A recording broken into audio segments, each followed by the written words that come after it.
Everything you can see around you is made of atoms, and there are about 100 different kinds of atom in all, the atoms of the chemical elements. The chemical elements can be marshaled into groups or families whose members resemble one another, and for a scientist, this idea is tremendously important. But whenever I think about the chemical elements, what strikes me first is not any pattern or similarities in their behavior, but their incredible variety. Let's look at some examples. Here's a chemical element, oxygen. The bubbles on the leaves of this plant are oxygen. It's a colorless, transparent gas. It's because air contains some oxygen that our fires burn.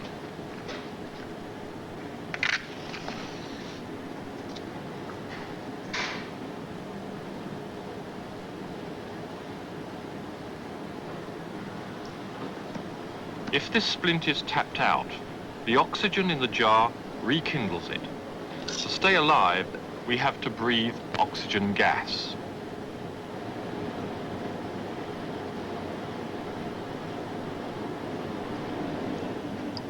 For this element, chlorine, is a gas that we mustn't breathe. It was the first of the war gases.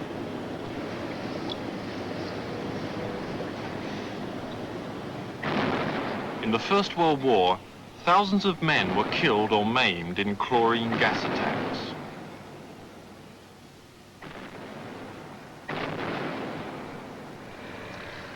There are two more chemical elements in these balloons. The red one contains hydrogen, the yellow one, helium. They're both colorless, transparent gases, and both are lighter than air. Because of this property, both elements were once put to a particular use, and they still are at fairgrounds.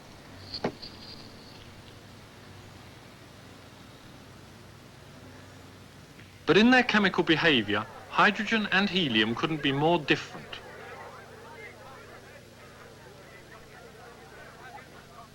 Hydrogen burns with a fiercely hot flame. It bursts into flame. Wait, get it started, get it started. It's fighting, and it's crashing. It's crashing terrible. Oh my, get out of the way, please. It's burning, bursting into flames, and it's falling on the mooring mast, and all the folks between us. This is terrible. This is the worst of the worst. Oh, it's like running, 400 or 500 feet into Disasters the sky. like this would never have happened if helium had been used instead of hydrogen. Helium doesn't burn. Indeed, it doesn't react with anything. So today's manned balloons are lifted by helium. But most of the chemical elements are not gases, but solids. A few solid elements are non-metals, like sulfur, which sometimes occurs beside volcanic springs.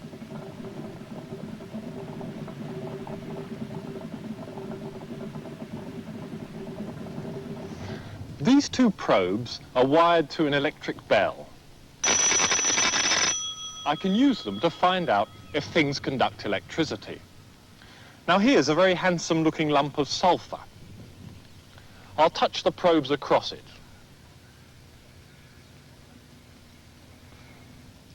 Well, that doesn't ring any bells. Sulfur is a non-metal, and non-metals hardly ever conduct electricity. Now here's a lump of aluminium.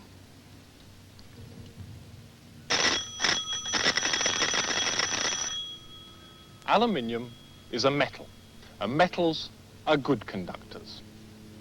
Now most of the solid elements are metals like aluminium, yet even among the metals there's great variety of behavior. Mercury is a liquid at room temperature.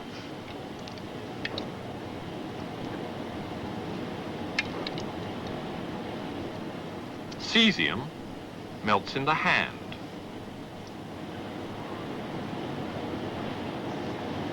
To melt iron, you need a furnace as hot as this.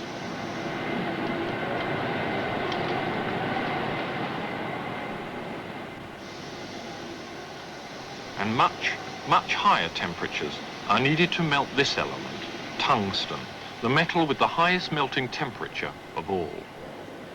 Yet amid all this bewildering variety, there is a pattern, although it's quite hard to find. Scientists call this pattern the periodic law. Whenever it's mentioned, the name of one man springs instantly to mind, a man born in 1834 amid the forests of Siberia, Dmitry Ivanovich Mendeleev. At the March meeting of the Russian Chemical Society, 1869, I communicated a paper on the correlation of the properties and atomic weights of the elements. The substance of this paper is embraced in the following conclusions. 1. The elements, if arranged according to their atomic weights, exhibit an evident periodicity of properties. Today, we use atomic number where Mendeleev used atomic weight. But what did Mendeleev mean by periodicity of properties? Let's try to find out by laying out the elements as he laid them out in this book. We'll ignore hydrogen and start with element number 2, helium. The 8th element in this row is fluorine. Next comes neon. Now, neon resembles helium in two very obvious ways. First, it's a gas, and second, it doesn't react with anything. We'll mark this similarity by putting neon underneath helium. Off we go again. Another row of 8, and we get a sign that we're on the track of something very fundamental. The next element is argon, and again, it's a gas which doesn't react with anything. So argon goes beneath neon, and off we go again. Let's stop there at scandium. The vertical columns of this arrangement are called groups, and the horizontal rows are called periods. What we have here are the beginnings of a periodic table. The groups are numbered from 0 up to 7. The most important thing to remember about the periodic table is that the groups contain elements which resemble each other. Let's look at the elements of group 0, the noble gases. When it's complete, it contains 6 elements: helium, neon, argon, krypton, xenon, and radon. Here are 5 of the 6 noble gases: helium, neon, argon, krypton, and xenon. They're all colorless and transparent. Krypton and xenon form compounds only with difficulty. Helium, neon, and argon don't form compounds at all. As we descend the group in the periodic table, the atomic number and the relative atomic mass increases. The gases get denser. Helium is lighter than air. Neon is just lighter. Argon and krypton, I've just got to unstick these from the anchorage for a moment. Argon and krypton are both heavier than air. And xenon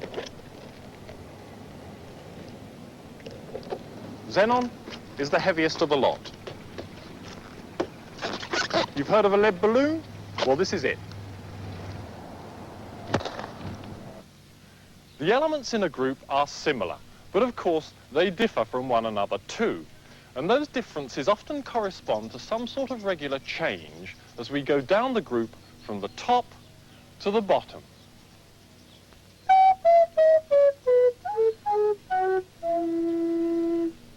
To see these things, let's look at the elements of group 1, the alkali metals. There are 6 alkali metals: lithium, sodium, potassium, rubidium, cesium, and francium. They're all soft metals which can be cut with a knife. In air, the elements quickly become coated with compounds that form on the metal's surface.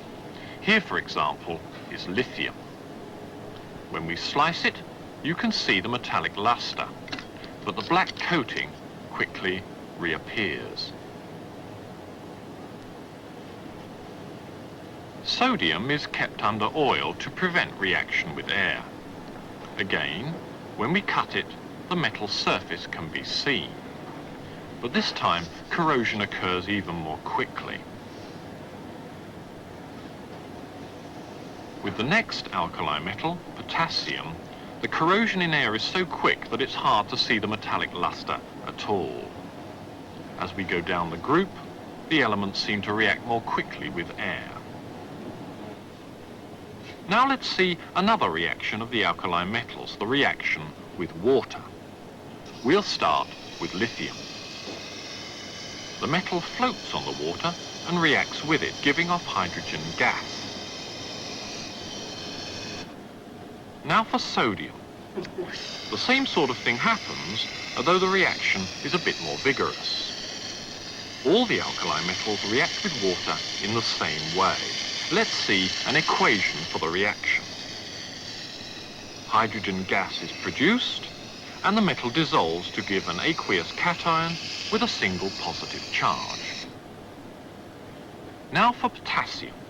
This time you'll see a flame.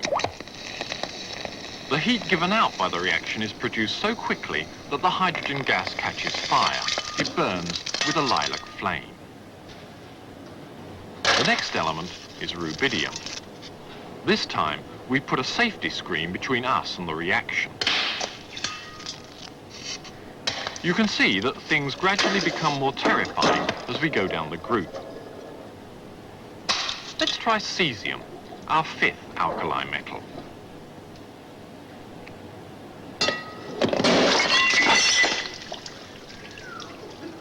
And that seems a convenient point to break off our study of the alkali metals.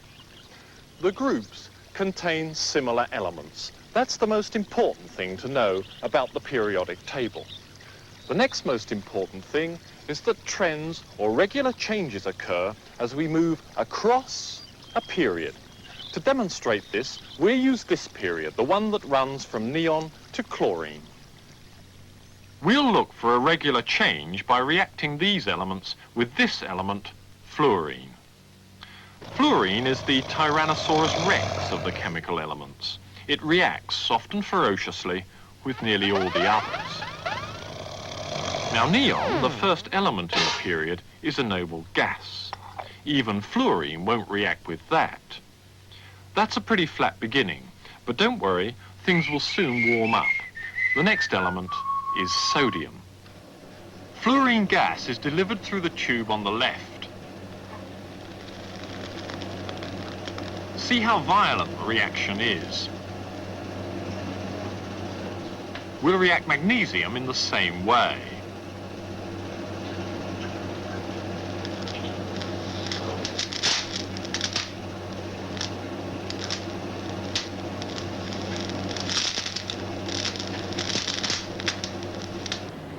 Now for aluminium. This time, we'll tip aluminium powder into a jar of fluorine gas.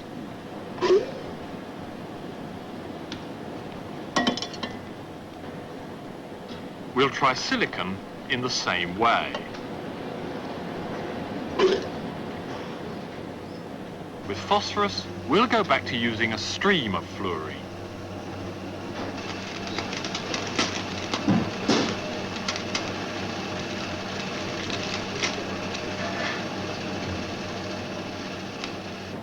And with sulfur, we'll show you both methods. A flash and a burn. It's hard to believe that among that series of fireworks there was a regular change, but there was. If you just stand and peer at the reactions, you miss it. But you see it if you look at the formulae of the compounds that are formed. Let's look at the number of atoms of fluorine that one atom of each element combines with. Neon, 0. Sodium, 1. Magnesium, 2. Aluminium, 3. Silicon, 4. Phosphorus, 5. In each case, the products of the reaction are the highest fluorides of the elements. The number of fluorines increases in steps of 1 from neon to phosphorus. So, what formula would you predict for the highest fluoride of sulfur? If you said SF6, that's right. Fluorine reacts with sulfur to form sulfur hexafluoride. What would you predict for chlorine? I expect you said ClF7. Well, there you were unlucky. The highest fluoride is in fact ClF5. This failure is just one instance of a very important limitation of the periodic law. Very often, periodic trends are neither as precise nor as regular as we would like them to be.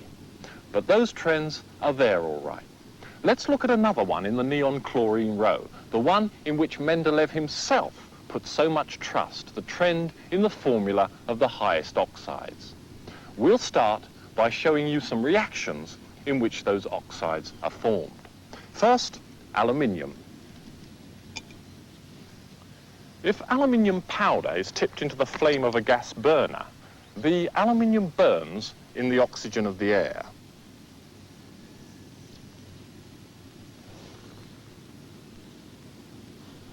The white fumes are the oxide of aluminium, Al2O3.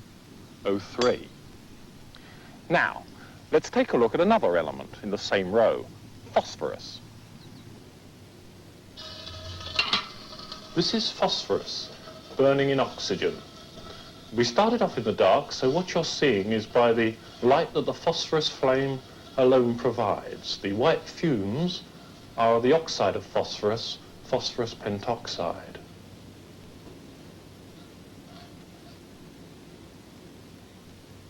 Al2O3 and P2O5 are just two of the highest oxides of the neon-chlorine period. This time, we have to do a little arithmetic to see the trend. What we want is the number of moles of oxygen atoms that 1 mole of our element combines with.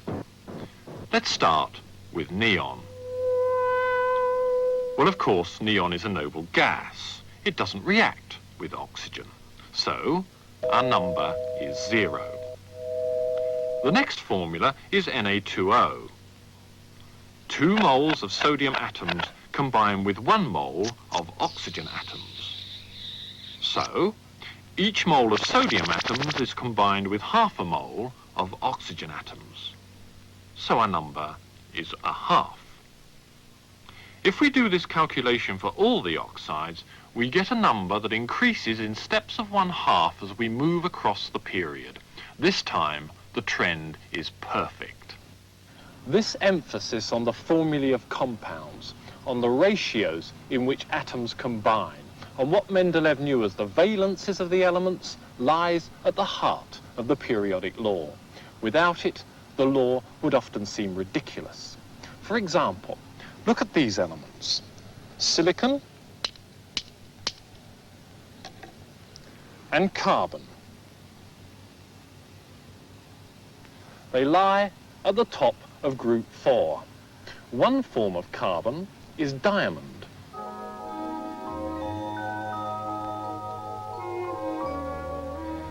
Now, you may have read somewhere that diamonds are forever. After you've seen this, you'll never believe that again.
So, when diamonds burn, they form a gas. As you can see, it's quite heavy. Now, we could have burnt silicon in the same way, but the product wouldn't have been a gas. It would have been this. This is the oxide of silicon. It's some sand that I picked up on a Norfolk beach. So, When carbon and silicon are burnt in oxygen, the products look completely different. They have completely different structures too, but they both have the same kind of formula. They're both dioxides. In both compounds, there are 2 oxygen atoms for every carbon or silicon atom. And it was this similarity in the formulae of the highest oxides that led Mendeleev to put carbon and silicon in the same group. This emphasis on the periodicity in the formulae of compounds explains the form of Mendeleev's table. It explains not only its strengths, but its weaknesses too. In the hands of Mendeleev and his supporters, his table eventually took on this form. Now, it's the weaknesses in a theory that can lead us to better things. So let's look next at 3 weaknesses that this table has got. First of all, lower down in the table, most groups split into 2 separate columns, the A and B subgroups. The difference between the elements of the A and B subgroups is often so great that it doesn't seem right to include them in the same group. Group 1 is a good example. Let's compare these 2 sets of elements. We'll start with a reaction that you've seen before. Here are lithium, sodium and potassium reacting with water. Now obviously you wouldn't want your wedding ring to behave like this when you were doing the washing up, and of course it doesn't. Neither gold, nor silver, nor copper reacts with water at all. For weakness number 2, take a look at group 8. This turns up intermittently lower down in the table, and when it does, it contains 3 elements, not 1. This had to be done to preserve periodicity elsewhere in the table. Group 8 is a rubbish tip, a graveyard for elements which don't fit. And there's an even worse example down here.